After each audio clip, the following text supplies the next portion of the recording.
అమ్మ, తులారాశి వారికి ఎలా ఉంది రోజు? తులారాశి వాళ్ళకి స్నేహ సంబంధాల విషయంలో అధిక శాతం దృష్టి కేటాయిస్తారు. ఉన్నత స్థాయి వ్యక్తులు, లేకపోతే బిల్డర్స్ కానీ, కాంట్రాక్టర్స్ కానీ, కన్స్ట్రక్షన్ రంగంలో ఉండేవారు కానీ, వారి యొక్క స్నేహ సంబంధాలు, రాజకీయ నాయకులు, పలుకుబడి కలిగిన వ్యక్తులు వారి యొక్క సహకారాన్ని కోరుకుంటూ ముందుకు వెళ్ళడానికి ప్రయత్నం చేస్తారు. భాగస్వామి యొక్క ఆరోగ్య విషయంలో తగిన శ్రద్ధ తీసుకుంటారు. వారి ఆలోచనలతో మీరు కొన్ని కీలక నిర్ణయాలు తీసుకుంటారు. వ్యాపార విస్తరణ విషయం కానీ, స్థిరాస్తులు పెంపొందించుకునే విషయంలో కానీ, ముఖ్యంగా మీ యొక్క వృత్తికి సంబంధించిన విషయాల్లో, కుటుంబ నేపథ్యానికి సంబంధించిన అంశాల్లో భాగస్వామితో కలిపి చక్కటి చర్చలు చేసి కీలక నిర్ణయాలు తీసుకుంటారు.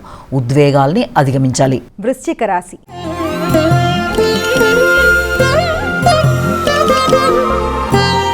అమ్మ, వృశ్చిక రాశి వారికి ఎలా ఉంది రోజు? వృశ్చిక రాశి వారి విషయాన్ని తీసుకున్నట్లయితే ముఖ్యంగా వృశ్చిక రాశి వాళ్ళకి శత్రు రోగ రుణాలని అధిగమించడానికి చేసే ప్రయత్నాలు చాలా వరకు అనుకూలంగా ఉంటాయి. ఇమ్యూనిటీ పవర్ని పెంపొందించుకుంటూ ముందుకు పెడతారు. తండ్రి యొక్క సహకారం పూర్తి స్థాయిలో మీకు లభించే అవకాశం అనేది ఉంది. ఆర్థిక సంబంధమైన విషయాలు కూడా చాలా వరకు అనుకూలంగా ఉండే అవకాశం ఉంది. ఇమ్యూనిటీ పవర్ విషయంలో కానీ, మానసికంగా తీసుకునే ఒక స్థిర నిర్ణయాల విషయంలో కానీ, స్థిరాస్తులకు సంబంధించిన విషయంలో కానీ చాలా గట్టిగా నిర్ణయాలు తీసుకుంటూ ముందు వెళ్ళడానికి ప్రయత్నం చేస్తారు. ప్రత్యర్థుల్ని అధిగమించడానికి చేసే ప్రయత్నాలు కూడా చాలా వరకు అనుకూలంగా ఉంటాయి. ఇబ్బంది పెట్టే వ్యక్తుల విషయంలో తగిన జాగ్రత్తలు తీసుకుంటూ ముందుకు పెడుతూ వారి మీద విజయాన్ని సాధిస్తారు. ధనస్సు రాశి.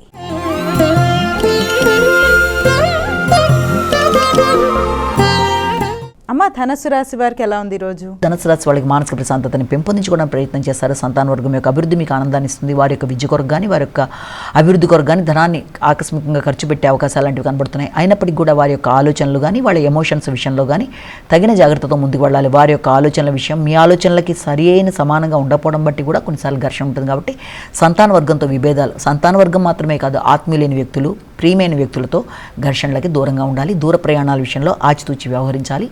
ఆకస్మికమైన ఖర్చులను నియంత్రించడానికి ప్రయత్నం చేయాలి.